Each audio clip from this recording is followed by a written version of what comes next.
sins, sometimes you say to yourself, Wallahi, I don't remember that I commit anything bad. Sometimes something has to do with the actions of the heart. A lot of us, ask me, do you like to be the head of the country? A'udhu billah. But God knows best what's in my heart. That's why the ulama, they call it shahwa al-khafiyya. It's hidden shahwa. Sometimes you have shahwa khafiyya, you don't feel it, but it's there. Sometimes you have jealousy or ghira or hasad, and you think you don't have that. Especially I'm talking about the a'mal al-qulub, the actions of the heart. And that's why Allah subhanahu wa ta'ala in the day of judgment, through his prophet said, إِنَّ اللَّهَ لَا يَنْظُرْ إِلَى صُوَرِكُمْ وَأَجْسَامِكُمْ وَلَكِنْ يَنْظُرْ إِلَى قُلُوبِكُمْ وَأَعْمَالِكُمْ.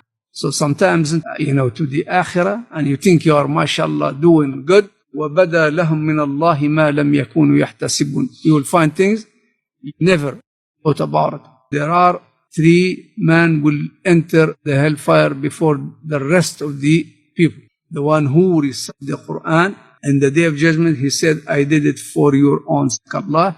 And he told them, you lied. You did it so people would say, you are the best qari, you are a good qari, and they will take him to the hellfire. So sometimes you do some bad things, sins, without knowing. Go check yourself. Don't blame the others, blame yourself. Since Allah subhanahu wa ta'ala controlling everything, and He is creating everything, and nothing will happen in this universe out of His mashia, therefore you have to find the sabab, the reason